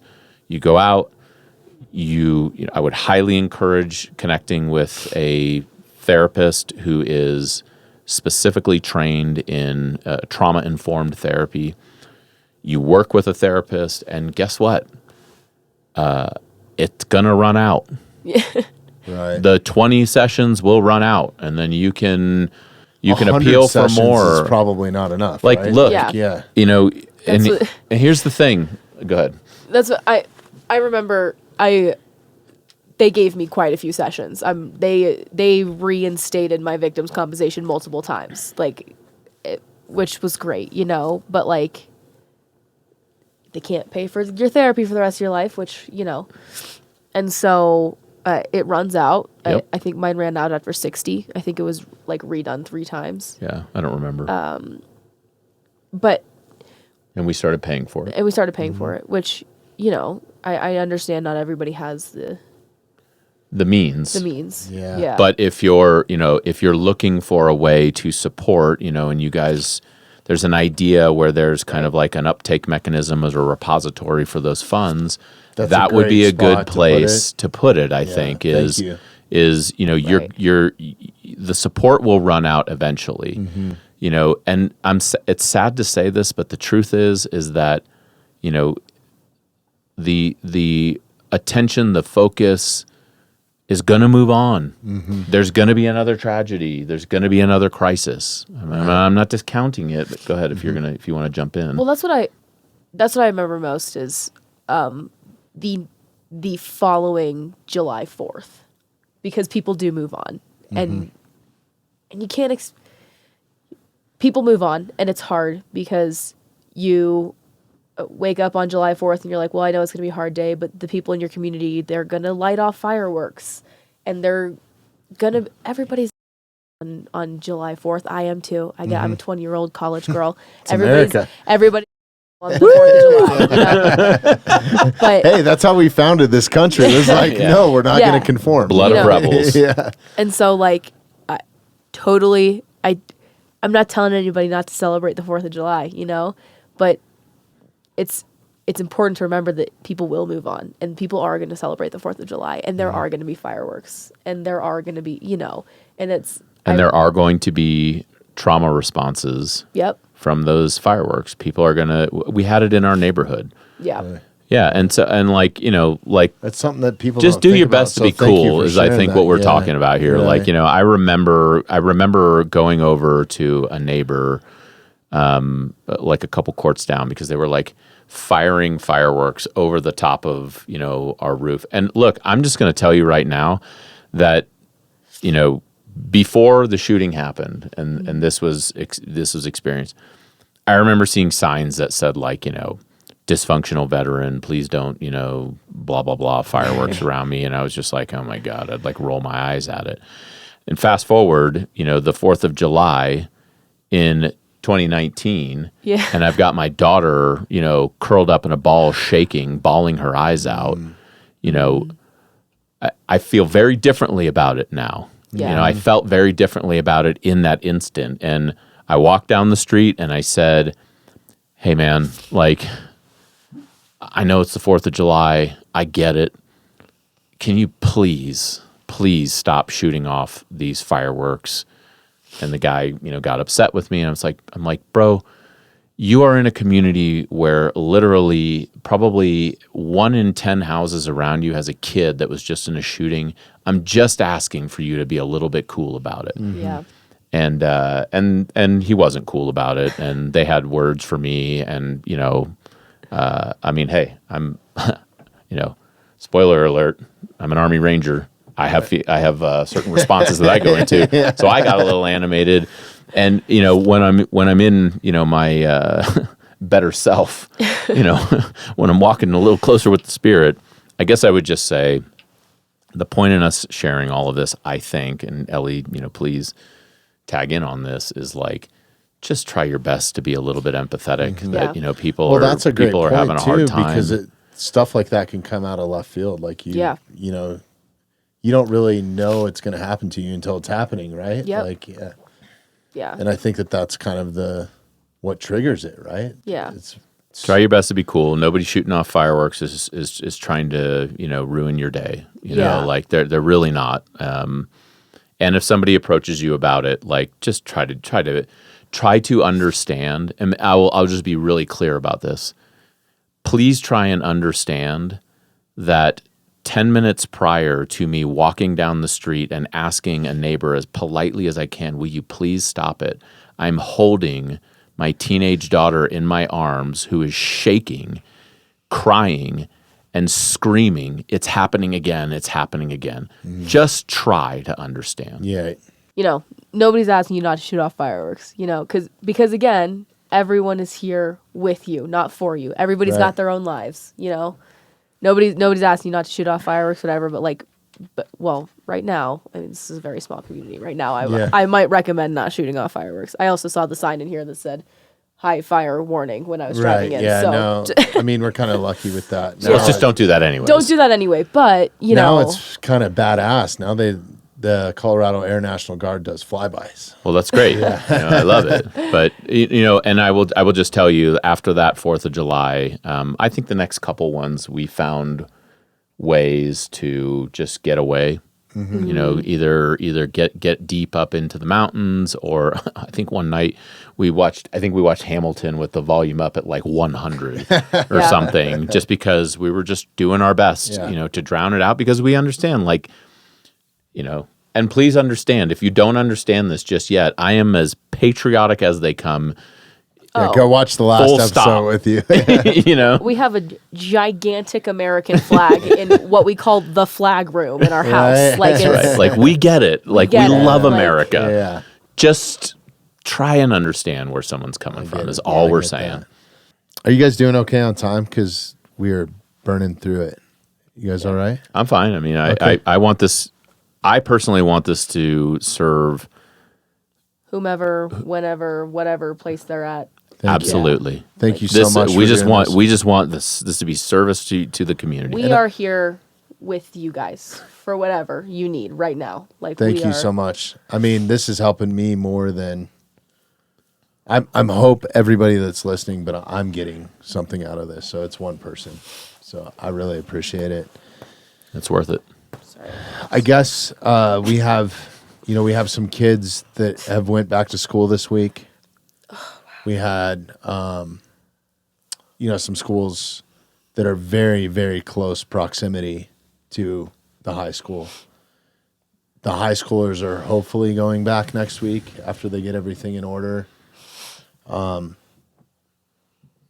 we talk about that a little bit, like going back for the first time and some stuff that helped you, like, because, I mean, this community very, very soon is going to have to face that. And we did face it this week with me dropping my daughter off at elementary school, like super close to the high school, and there's media, you know, of all the things. You're passing camera guys and news people and then not only that, it's like, Yeah. why is there 5 officers Right. outside? You know, you have to explain this to a 7-year-old is very hard. And then kind of the same thing at the middle school. They start putting in all these safety measures because this has happened, right? And I think that was kind of my first question as a parent. And Brandon, you can enlighten me a little bit on this, is like, okay, well, what are the safety measures if they're going back to school? I want to know everything. Like, and I think that's acceptable too. I think it's ask acceptable. that question before you send your kids back. But Yeah.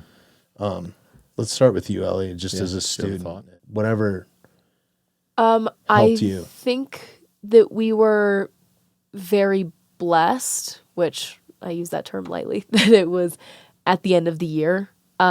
We had, and we were, I mean, I'm sure you guys are a small school too. It's a Right. close community here, but we were, you know, it's beginning of the school year right now. I know that's so hard. You guys have a whole rest of the year. You don't have a summer break off like I did, you know? Right. So I know that I was very blessed they started us back. We came back with 2 weeks left in the year.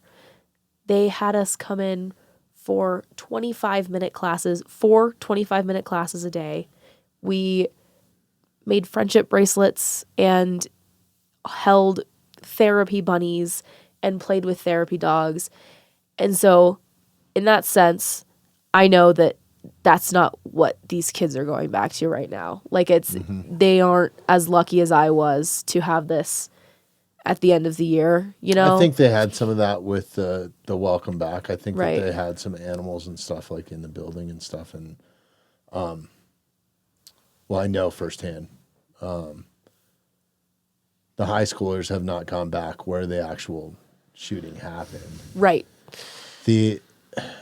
Why do you think, if it was at the end of the school year and you only had a few weeks left, why wouldn't they just call this school year if you've gotten all your credits and stuff? Why are they having you come back to play with bunnies and build friendship bracelets? And So part of it, I know, was that they wanted to give students a chance to get their grades up if they wanted to. They told us, same thing they told us when COVID started, which bonkers that not all COVID of them are started as the good as next year. students as you are, right? But Yeah. they basically told us, like, your grades aren't going to drop from here. If you want to get your grades up, talk to your teachers, do whatever assignment they tell you. You have all the next 2 weeks to get whatever grades up that you want, basically, which I think was part of it. I think the other part is that they wanted us to be in the community. And the other part I know, which I can't really speak much on this because I have never, ever been back to the classroom that I was in. So I was in the affected classrooms. And so when all the kids got to go back and see their classrooms, I couldn't because mine was A crime scene. A crime scene. It was a crime scene. And so, you know, and when we got our stuff back, they brought our stuff out of the classroom and gave it to us outside of the school. Yep. So I've been back into the school once, twice, I think, but I have not once seen the classroom that I was in. And one of the things that they had explained to us was that this was an opportunity. They wanted to bring the kids back in a thoughtful way so that they could regain a sense of agency in their lives, so that they wouldn't feel like terrified to be in that school, around that school. They wanted to, and that's why they did a great job. Re-engagement and just being brave, I think. Yeah. Yeah, That but makes sense. there was a lot of professional support there. There was a lot of really thoughtful approaches, and I know that, and they said to us, like, we don't want we want the kids to be able to take something back, you know, because when a crime is perpetrated against you, that it disrupts your sense of agency, of normalcy, like you feel that helplessness. And they wanted to give the kids the opportunity to kind of regain some of that. Right. As a parent, did the school reassure you that your kids, I mean, nobody can reassure you that your kid is going to be safe. Like, look at what just happened, right? But what are the safety measures and what are the procedures that are in place, I think is a valid question to ask as a parent. I think it's valid, and I think that they answered those questions for us, and they did the best they could. And I mean, candidly, I looked at it as nobody's ever going to be able to bubble wrap my kid. Yeah, like that's just not life. Like, and that's one of the things when you're a soldier at war and teammates die, one of the things that you accept is that you don't know when it's your time. You don't know when it's going to happen. And again, as Elliot said before, like that's kind of scary, right? Mm-hmm. And it's okay to, recognize that that's scary. And again, all I can do is shrink the world down to the choices that I'm going to make, right? And I'm not going to live in fear my whole life. I'm not going to sequester my kids from the rest of the world because, the world's screwed up. Like, right. The world's screwed up, I'm screwed up. Which is like natural. That's a natural thing you do as a parent. It's natural, like,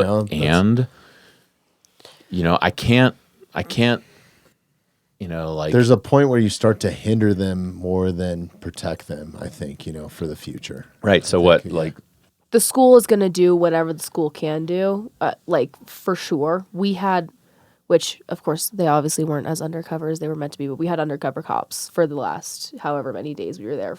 And I'm assuming into the next year. Mm-hmm. The other thing is that was a very like surreal time. I know it's pretty hard to like remember, but like we had a ton of new security guards because something had happened during the shooting with one of the security guards. And so I know our whole like security guard staff was like re-looked into. We had new security staff. We had tons of security. I'm just putting something together that my son told me today, and I didn't quite get it, but it must have been an undercover security person at his school that entered a classroom, but he said it like freaked him out because he didn't recognize him, and that's exactly like I'm glad we're talking about this because one of the things that my son told me was that he had a really hard time with like the flashing lights and everything like that because he's inside a classroom when the SWAT team is coming through and clearing as they clear, and that's scary. Like I've been on the assaulter's side of that, and I know how terrifying that is. And again, God bless these law enforcement officers for doing what they're doing. Thank you 1,000 times over. I love you. And if one of the kids is experiencing a little bit of fear, even though like we know you're there to help us, like that might be what's going on there. Just an observation. Yeah. No, absolutely. And I think, to bring it to where it hits home, just hours before we're sitting here recording this, I ran into a very close friend of ours, family friend, and I just asked, the kids went back to school. How's your son doing? We're checking in on each other. We're checking in on each other's families, and their son is young, like I think he's 10 or 11, and every time that he hears sirens now, because there were so many sirens coming through town, like we had, the response was insane. And like you, I'm so grateful, and I back law enforcement for the 100% for making the right decisions in a lot of those, and running into a burning building or active shooter situation or anything like that, I commend you Absolutely. for doing that. But their son now associates sirens and flashing lights with an active shooter. Is somebody getting shot? Is somebody like that was a question that he asked his mom. Well, I had a really hard time just being around cops for a long time. I mean, knowing that somebody near me has a gun will never like not make me feel uneasy ever again, and if like, thank God for the law enforcement that's there. Thank God. I cannot I owe my life to them. Like, they saved me. I know that. But Yep. it's never like there will always be that association in your mind, You hear sirens, you're always Right. yeah. Again, because your limbic system is hijacked. Yeah. It has nothing to do with you can't rationalize your way out of that. Right. It's an immediate association. It is nothing against, our beloved responders. Right. Yeah. But that's Well, probably what's happening. And to your point, being around a gun, I get uneasy. Like, I'm okay if I'm by myself with a gun. I feel pretty comfortable with that. But somebody else holding a gun, I'm paying attention to what they're doing. Like, whether it's because there's a lot of people out there that don't know, safety practices and stuff. But then also you have that situation of that authority figure. You do not want to screw up. I mean, that's unnerving in itself. When I get pulled over, I make sure that my hands are on a certain spot in the steering wheel. Right. So there's no question. Yeah. You are in charge, officer. Yeah. Right? Like, I don't want to give them any opportunity. I mean, I'm scary enough. I always wear black. I'm like Johnny Cash rolling around this place. So I understand what you mean. I think I've had a couple experiences with guns since. I obviously, if you're trained with guns, good for you, great, whatever, hunting, great, awesome. One of my fondest memories of my dad was the night after the shooting. He took his guns out of the house. He sold his AR-15. yeah. And another one of my fondest memories with my father was the 5th anniversary of the shooting when he took me shooting, which With my guns. with his guns, which and it's one thing to be there and to be like in that moment holding a gun, whatever. But what you said, like, there are other people in that range, like there were other people there. There were some like 20-year-old dudes shooting a bunch of freaking loud ass crazy guns. And I was like, today of all days, really. These cats burned like $3,000 worth of ammo. I was like, oh my gosh. But like, it's all that to say, like, you do grow through it, I think, like, I think you will be uncomfortable around guns probably for the rest of your life. I'm uncomfortable around guns, and I grew up with them. Yeah. Like, I just am. Like, I trust my dad with a gun more than I would trust anyone with a firearm. Anyone. I know that my dad has that training. Same with my brother. I know my brother has that training. It is literally was their jobs, is my brother's job. But you're going to be uncomfortable. There are things you're going to be uncomfortable with. There are things that are going to trigger you. Like sirens. I get it. Every time I hear, I work in Denver, every time I hear it, I'm like, oh, well, here we go again, like, and the other thing is there will be more sensitive times, like for me now when things like this come up, and, I am a little more sensitive right now because everything happening right now with the shootings and all that. And you get in this mindset of you're kind of just waiting for the other shoe to fall. Shoe to drop. The other shoe to drop. And like we just had I still live in Boulder. Even though I'm graduated, I live with my roommate while she's finishing up her graduation and while my friends are all finishing up their senior year. And we had a bomb threat on our campus like the day Right. after It the was, shooting just yeah. happened. There's a lot that's happened in a few days. Copycats. Yeah. Because, I think that I always have been in that mindset after, like, of always waiting for the other, because it's, something happens and you're like, oh my gosh, something's going to happen at Boulder. Of course. Well, it something's gonna happened happen to at us Boulder. right here in Evergreen. I Yeah. mean, like 2 gun incidents in Yep. a matter of 24 hours it's too much. Yeah. It's too much. It shouldn't happen, but it did. So, what are you going to do? Yeah. You have to keep moving forward, I think, and you can't, you can be proactive. There's ways to heighten your awareness, right? And I think your body does it naturally. That's why you end up in these Right. states of hyper focus or something like that. It's a natural reaction. Hypervigilance. Yeah. It's a natural feeling. How did you, walking back through the doors of that school for the first time, did you have to force yourself? Did you have to drag yourself? Was there courage involved? Was there faith? Like what made you walk back into that school? Because I think that was a hard thing for me to drop my kids off and watch them walk into the school.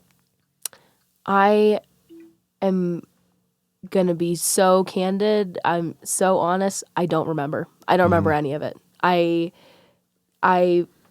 The things that I remember are making friendship bracelets and having 25-minute classes and petting therapy dogs.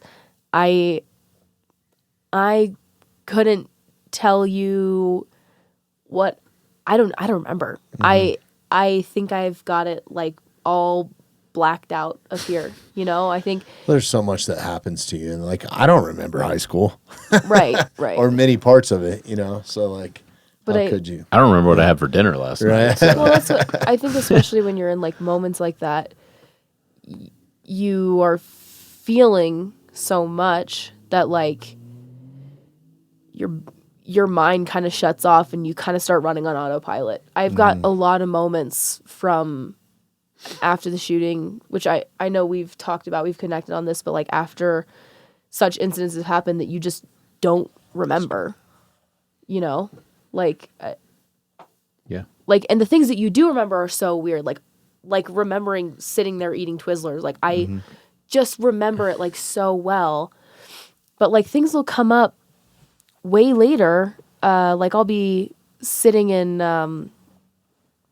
like I'll have a therapy session. I'll be doing EMDR or something, and something will come up and I'll be like, oh my gosh, I forgot this happened. Like this happened that day. I totally forgot. But like, I remember things like what I was wearing that day, but, what I do remember about walking back into that school is, of course I was afraid, but I remember that everyone is feeling some level of the same kind of thing. Everybody else is there feeling scared with you, so it's not like, I don't know, it's hard to talk on it because I really don't remember a ton of it, but like, Bless you. what I do really remember is like everybody was just as scared as I was, So I think parents included. It was a scary Yeah. day to drop your kids back off at school, and yeah. I think that anybody that doesn't feel that, they should seek therapy as well. You know what I mean? Like, I think it's a natural thing is what I'm saying, like to feel all of this stuff. Yeah. It's okay to feel all of this stuff. And I think you should feel all of this stuff in the fullest regard. The moment that you try to start bottling it or try to especially with your loved ones, try to shut it down or solve that problem, you're actually suppressing Yeah. the actual feelings from coming out. And you're invalidating. Invalidating. That's great. Yeah, you're invalidating somebody. And I think that I guess kind of comes back to the idea of like, you're going to be scared either way, wherever you go. You're going to be scared. Like, you can take yourself out of school. Like, you can graduate in 3 years. You can whatever. That you're not ever going to be fearless, Like, it's going to be scary, So in that, with, closing words and everything that you've achieved academically, which is awesome. I mean, you could have just given up on school completely and just said, you know what, I'm never going. I'm going to do this or whatever. But you've obviously had the courage to blaze through college, blaze through the rest of high school and into your career now. If you had any words of encouragement to anybody that has experienced a school shooting recently, in the past, before or after you, or that may be listening to this in the future, because they've just experienced something, like words of encouragement moving forward for some of these kids that have faced adversity. To come back to this, I'm sorry, I want to make this point. Like I think you said earlier on in the podcast, whether you were at the school or not, or whether you were at Muddy Buck getting a coffee, like, right. There's levels to it, obviously, right? On how much you see or how much, but you're still affected by it, right? There shouldn't be any survivor's guilt or anything. You should listen to your feelings and what's going on in your own mind. But yeah, sorry to go back to that question. Words of encouragement for anybody moving forward, or what are some staple things that have kept you to continue crushing it? That the most important thing in this journey to me, especially when I started college, I had a really hard time with friends my whole life before college. And I think what I think is most important is surrounding yourself with people. My dad's always told me it's so important that you find your tribe, which I think I did right out of college, right into college. I had such a hard time with friends in high school and before. I think I was so focused on why isn't everybody here for me, but like going into college, I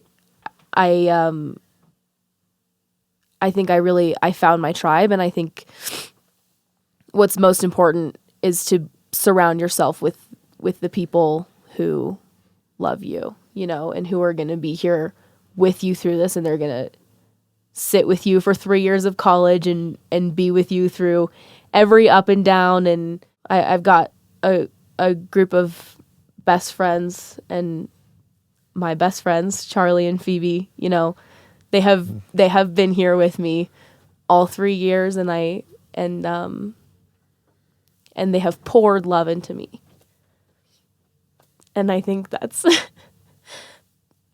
most important. Absolutely. Goes a long ways. I mean, that's why you guys are sitting here today, is because you guys love me and you love our community. And I really appreciate it, because without that, I mean, this has helped me so much today. So you've helped one person, and I hope anybody that's listening to this has gotten something out of it for the future.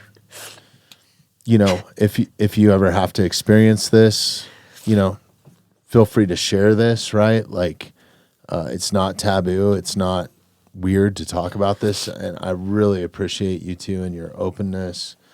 Openness, that's not a word. Being open and sharing and being vulnerable and sharing your experience to help others, right? Because that's why you're here, is in light of helping others. I think that's why I try to be very personal on the podcast. I know this isn't the typical Mountainside episode, but even on here, everything that I said today is 100% true and genuine on how I feel, anger and being scared. And I think it's okay to have those feelings.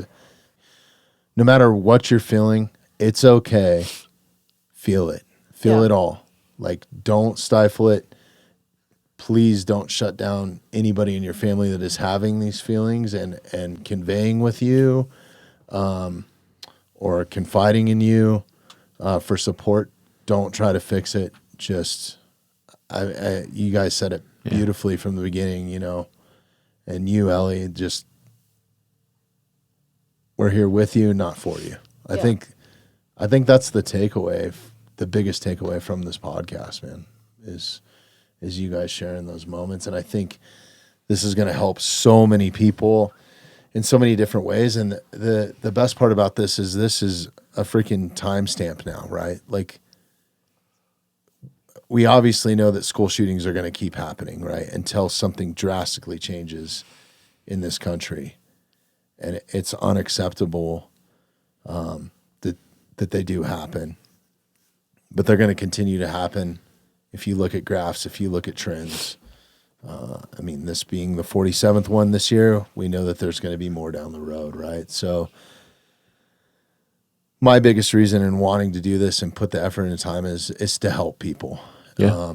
And I really could not have done this without you two sitting here and your friendship and your love.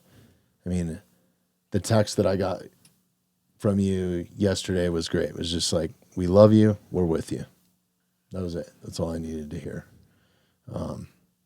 So thank you both so much for doing this today.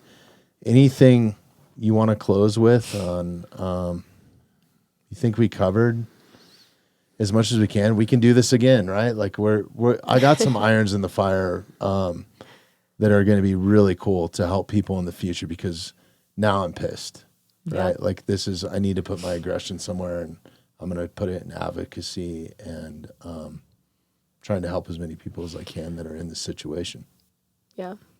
I think, just as you always said, nothing good comes from isolation. Let people pour love into you at this time. Yeah. And pour love into others. Yes. To have great friends, you need to be a great friend. Be a great friend. Be nice to other people, man. It's like, You don't have to solve it. You don't have to be friends with them either to be nice to somebody. That's right. Like, that's right. Kindness goes a long ways. And, please, if you are God-fearing or pray, please, send some prayers. Pray for to sure. To the victims that are, fighting for their lives right now, because that's still happening right now. Yep. We pray for you. We pray for your families. And Evergreen is strong, man. We've been through flash floods. My buddy Josh Chef Bear, right down the road here, he's been on the podcast, is like, he made a post the other day that was great. He's like, we've been through flash floods. We have bear attacks. We have all this stuff that's happened, in this community. This has never happened. You never think it's going to happen. But we are strong. We will get through it, but you got to get through it together. So the most important word in all of that is we. Absolutely. That's the most important word. Well, thank you guys. It means a lot. You guys showed up and showed out, and much love to you and your entire family. Thank you for sharing and being willing to share, because most people, this is something they want to forget, right? And you just had to relive it with me today, but it's in the greater good of trying to help other people. So really appreciate it. Help me. Thanks for giving us the opportunity. Yeah, thank you. I'm grateful that I get to be a voice. Yeah, absolutely. You're welcome back anytime, podcast or not. Thank you. Just come hang out. Yeah, it's very cute. Super proud of you. Super proud of you, Elle. Thank you. And Jaden. Definitely Super go proud and of Jaden. Open the show notes. We're gonna change this as this evolves too, as we get other things to help people. I'm gonna put all 3 of your articles in there from Applied Leadership Partners, because I think they helped me in a tremendous time of need, and I've shared them. So definitely open the show notes. We're going to be updating it as we get more stuff, add mental health links to that or whatever is happening. Because there's a lot that's still in the works for this community and communities in the future. So yeah, we'll be keep updating it here. So sweet. Yeah. Thank you guys so much. Love you guys. Love you too. Appreciate it. Love you, Evergreen. Stay strong.